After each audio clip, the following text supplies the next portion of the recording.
The Buddha speaks the Sutra on the deep kindness of parents and the difficulty of repaying it.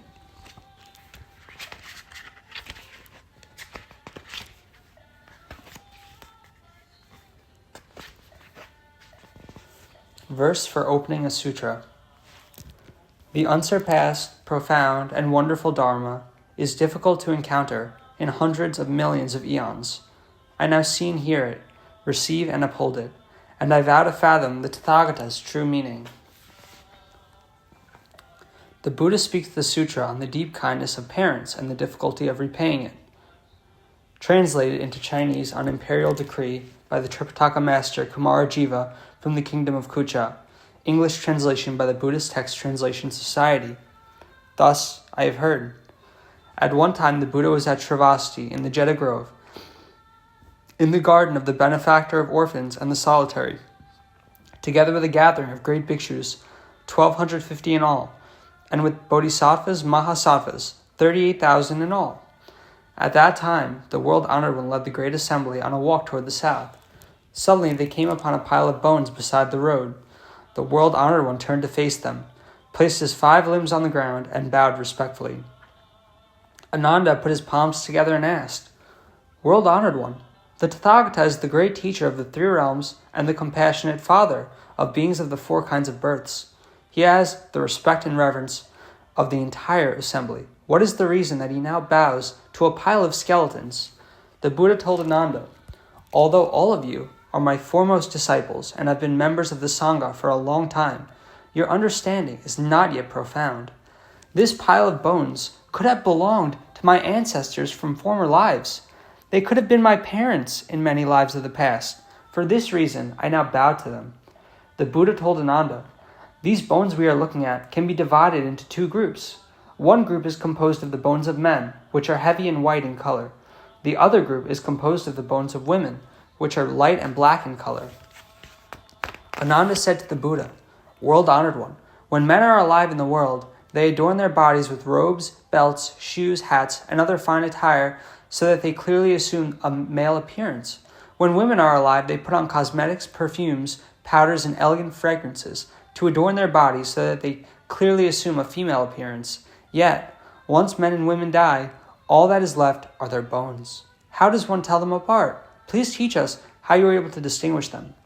The Buddha answered Ananda, "When men are alive, if they enter temples, listen to explanations of sutras and Vinaya texts, pay respect to the 3 treasures, and recite the names of Buddhas, then when they die, their bones will be heavy and white in color.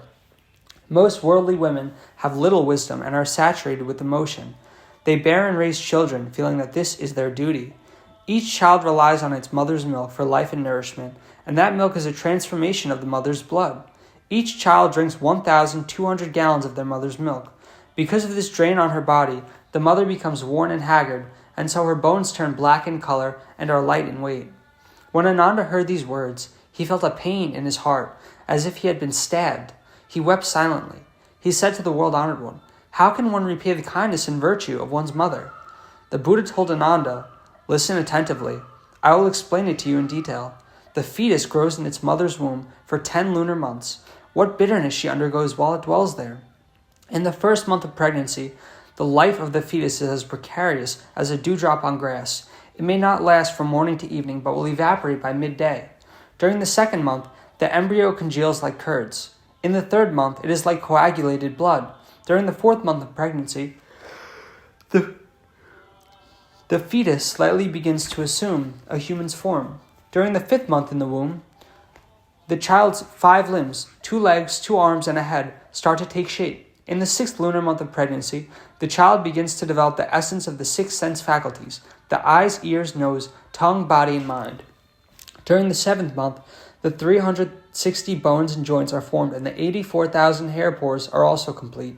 In the 8th month of pregnancy, the intellect and the 9 orifices are formed. By the 9th month, the fetus has learned to assimilate the different nutrients of the food.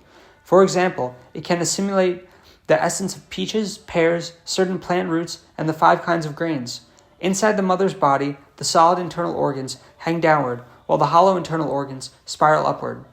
These can be likened to 3 mountains arising from the earth's face. We call these mountains Sumera Mountain, Karma Mountain, and Blood Mountain. In this analogy, the mountains come together and form a single range in a pattern of upward peaks and downward valleys. So too, the coagulation of the mother's blood from her internal organs forms a single substance, which becomes the child's food. During the 10th month of pregnancy, the body of the fetus is completed and ready to be born. If the child is extremely filial, it will emerge with palms joined together in respect, and the birth will be peaceful. The mother will remain uninjured by the birth and not suffer pain. However, if the child is extremely rebellious in nature, to the extent that it is capable of committing the 5 rebellious acts, then it will injure its mother's womb. It will rip apart its mother's heart and liver, or be entangled in its mother's bones. The birth will feel like 1,000 knives stabbing her heart. Those are the agonies involved in the birth of a defiant and rebellious child. To explain more clearly, there are 10 types of kindness bestowed on the child by the mother. The first is the kindness of providing protection and care while the child is in the womb. The second is the kindness of bearing suffering during birth. The third is the kindness of forgetting all pain once the child has been born. The fourth is the kindness of eating bitterness herself and saving the sweet for the child. The fifth is the kindness of keeping the child dry while lying in the wet herself. The sixth is the kindness of suckling the child at her breast and nourishing and bringing it up. The seventh is the kindness of washing away what is unclean. The eighth is the kindness of always thinking of children when they have traveled far. The ninth is the kindness of deep care and devotion. The 10th is the kindness of utmost pity and sympathy. 1. The kindness of providing protection and care while the child is in the womb. Verse. The causes and conditions from accumulated eons grow strong, until in this life the child ends up in its mother's womb. As the months pass, the 5 vital organs develop. Within 7 weeks, the 6 sense organs start to grow. The mother's body becomes as heavy as a mountain. The movement and stillness of the fetus are like a destructive wind in an eon. The mother's fine clothes no longer hang properly, and so her mirror gathers dust. 2. The kindness of bearing suffering during birth. Verse. The pregnancy lasts for 10 lunar months and culminates in difficult labor as birth approaches. Meanwhile, each morning the mother is seriously ill. Every day she is drowsy and sluggish. Her fear and agitation are difficult to describe. Grieving and tears fill her breast. She painfully tells her family she is only afraid death will overtake her. 3. The kindness of forgetting all the pain once the child has been born. Verse. On the day the compassionate mother bears the child, her 5 organs are all open wide, leaving her totally exhausted in body and mind. Blood flows as from a slaughtered lamb. Yet upon hearing that the child is healthy, she is overcome with redoubling joy. But after this joy, the grief returns, and the agony wrenches her insides. 4. The kindness of eating the bitterness herself and saving the sweet for the child. Verse. The kindness of both parents is profound and deep. Their care and devotion never cease. Never resting, the mother saves the sweet for the child. Without complaint, she swallows the bitter herself. Her love is deep and her emotions difficult to bear. Her kindness is deep and so is her compassion. Only wanting the child to get its fill, the compassionate mother does not speak of her own hunger. 5. The kindness of keeping the child dry while lying in the wet herself. Verse. The mother is willing to be wet so that the child can be dry. With her 2 breasts she satisfies its hunger and thirst.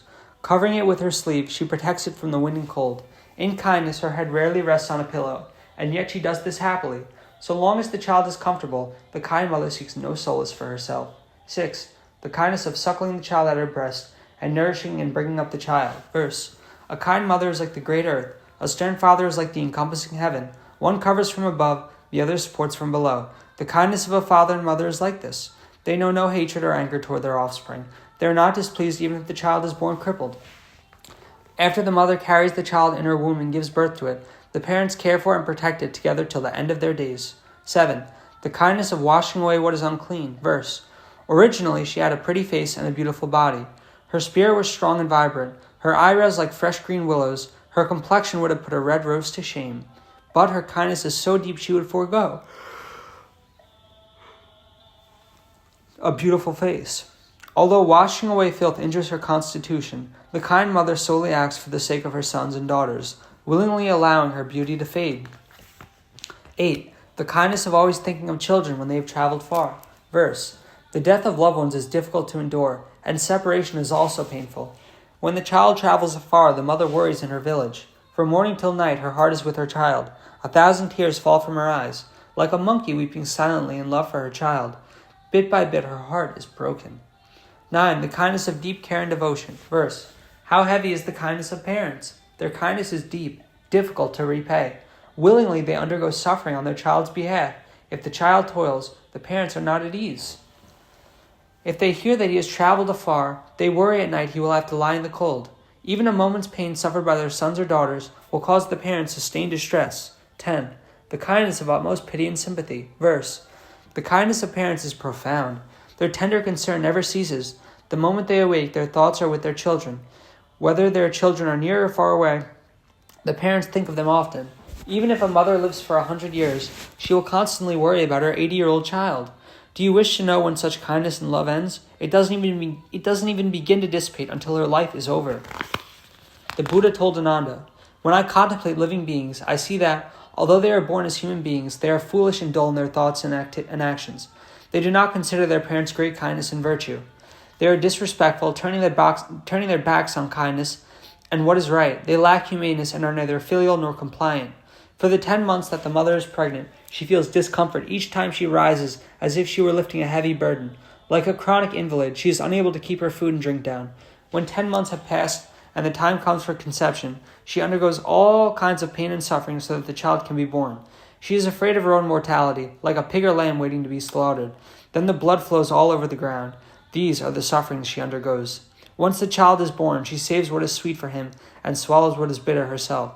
She carries the child and nourishes it, washing away its filth. There is no toil or difficulty that she does not willingly undertake for the sake of her child. She endures both cold and heat and never even mentions what she has gone through. She gives the dry place to her child and sleeps in the dump herself. For 3 years she nourishes the baby with milk, which is transformed from the blood of her own body. Parents continually instruct and guide their children in the ways of propriety and morality as they mature into adults. They arrange marriages for them and provide them with property and wealth, or they devise ways to obtain it for them.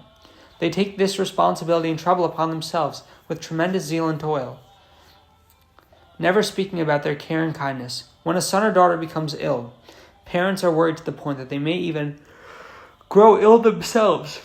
They remain by the child's side, providing constant care. Only when the child gets well are the parents happy once again.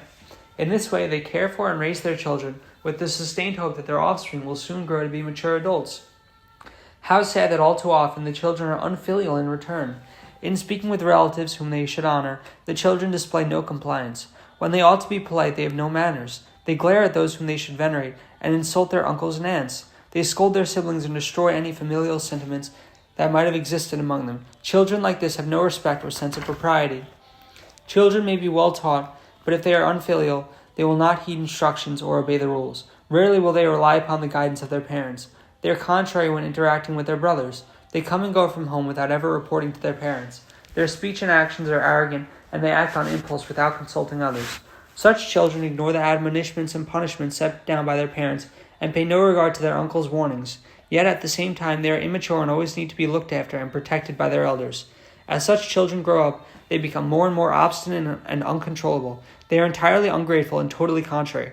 They are defiant and hateful, rejecting both family and friends. They befriend evil people and under their influence soon adopt the same kinds of bad habits. They come to take what is false to be true. Such children may be enticed by others to leave their families and run away to live in other towns, thus denouncing their parents and rejecting their native town. They may become salesmen or civil servants who languish in comfort and luxury. They may marry in haste, and this new bond provides yet another obstruction which prevents them from returning home for long periods of time. Or, in going to live in other towns, these children may be incautious and find themselves plotted against or accused of doing evil. They may be unfairly locked up in prison, or they may meet with illness and become enmeshed in disasters and hardships, subject to the terrible pain of poverty, starvation, and emaciation. Yet no one there will care for them. Being scorned and disliked by others, they will be abandoned on the street. In such circumstances, their lives may come to an end. No one bothers to try to save them. Their bodies swell, rot, and decay. They are exposed to the sun and blown away by the wind. Their skeletons entirely disintegrate as these children come to their final rest in the dirt of some other town. These children will never again have a happy reunion with their relatives and kin, nor will they ever know how their aging parents mourned for and worried about them. Their parents may grow blind from weeping or becoming sick, from extreme grief and despair, constantly dwelling on the memory of their children. They become so sad to the point they may pass away. However, even when they become ghosts, they still cling to this attachment, unable to let it go. Other unfilial children may not aspire for learning, but instead become interested in strange and bizarre doctrines. Such children may be villainous, coarse, and stubborn, delighting in practices that are utterly devoid of benefit. They may become involved in fights and thefts, setting themselves at odds with the town by drinking and gambling. As if their own debauchery were not enough, they drag their brothers into it as well, to the further distress of their parents. If such children do live at home, they leave early in the morning and do not return until late at night.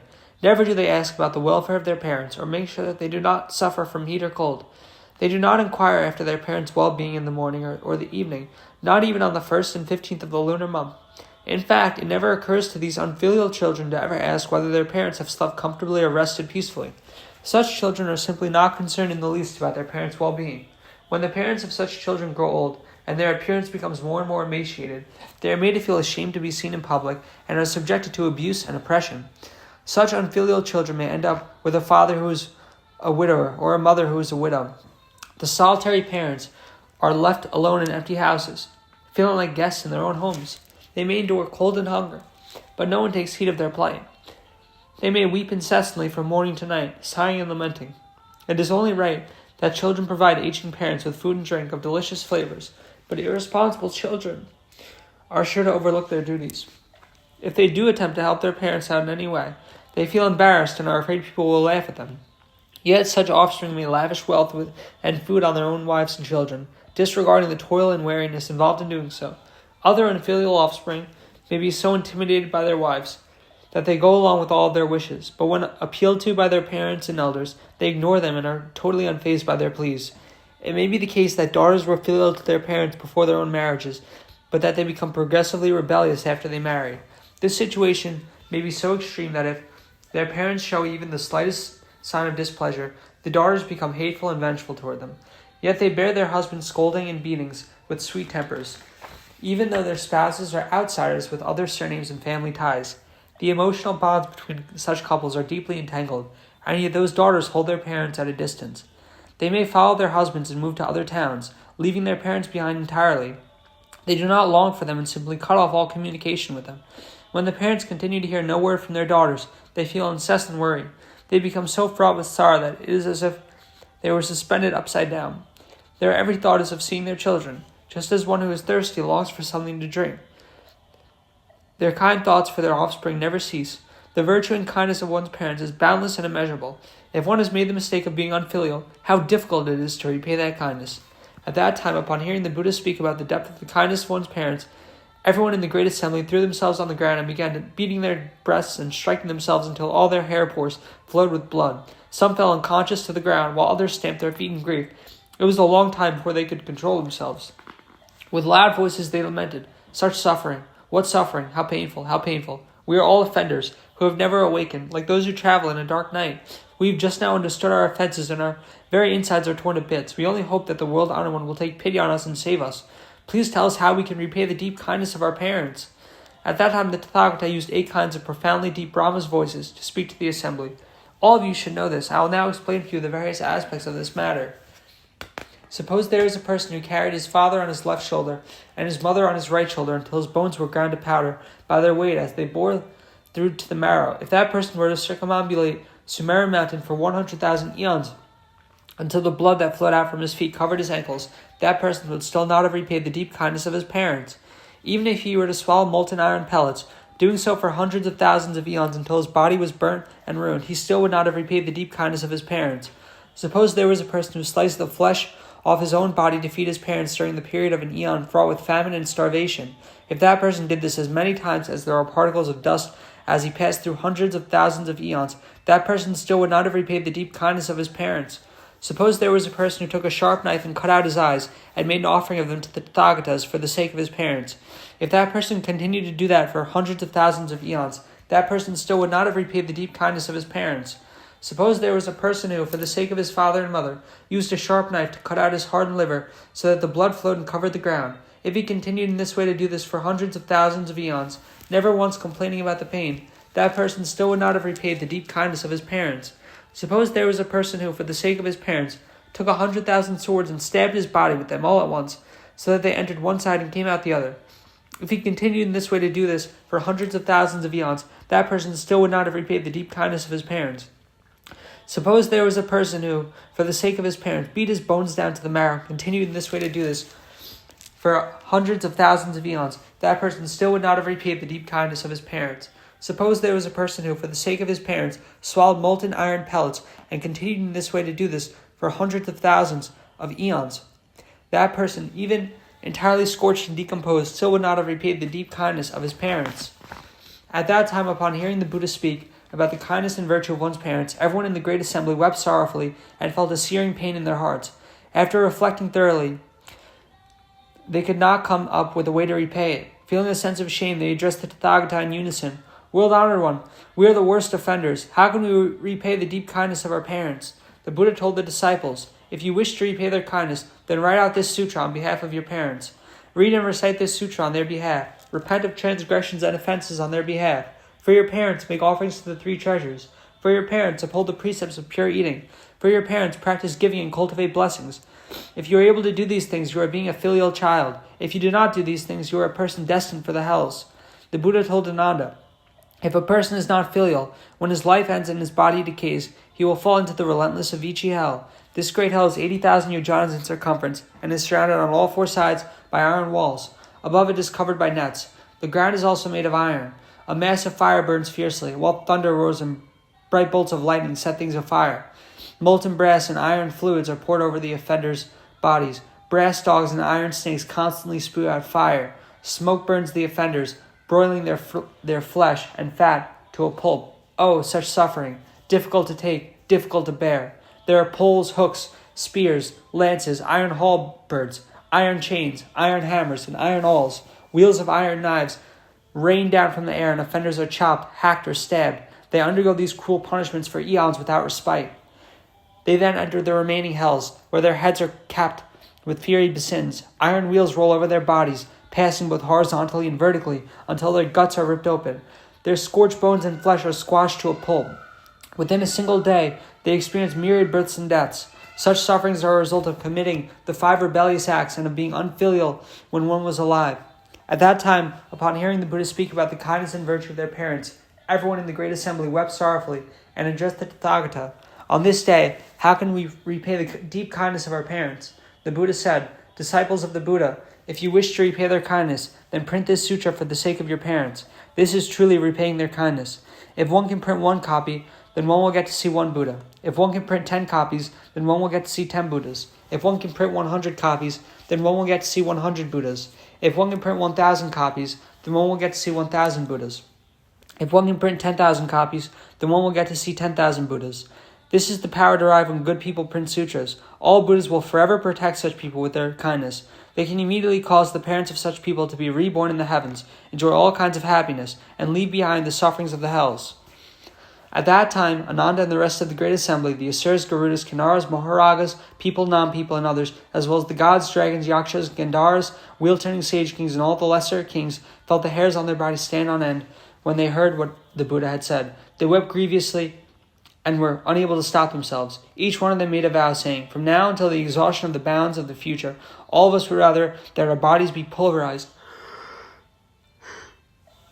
into small particles of dust for 100,000 eons than to ever go against the thus Koman's noble teachings. We would rather that our tongues be plucked out so that they would extend for a full yojana, that for 100,000 eons an iron plow would run over them, or that 100,000 bladed wheel rolls freely over our bodies than ever go against the Tathagata's noble teachings. We would rather that our bodies be ensnared in an iron net for 100,000 eons than ever go against the Tathagata's noble teachings. We would rather that for 100,000 eons our bodies would be chopped, hacked, mutilated, and chiseled into 10 million pieces so that our skin, flesh, joints, and bones would be completely disintegrated than ever go against the Tathagata's noble teachings. At that time, Ananda rose from his seat with dignity and a sense of peace. He asked the Buddha, world-honored one, what name shall this sutra have when we accord with it and uphold it? The Buddha told Ananda, this sutra is called The Buddha Speaks, the Sutra on the Deep Kindness of Parents and the Difficulty of Repaying It. Use this name when you accord with it and uphold it. At that time, the great assembly, the gods, humans, asuras, and others, hearing what the Buddha had said, were completely delighted. They believed it, received it, and offered up their conduct in accord with it, and then bowed and withdrew. Verse for transferring the merit. May the merit and virtue accrued from this work adorn the Buddha's pure lands. repaying the 4 kinds of benefactors, and aiding those suffering in the 3 paths. May all who see and hear of this aspire to awaken to the truth, and when this life is over, be born together in the land of ultimate bliss.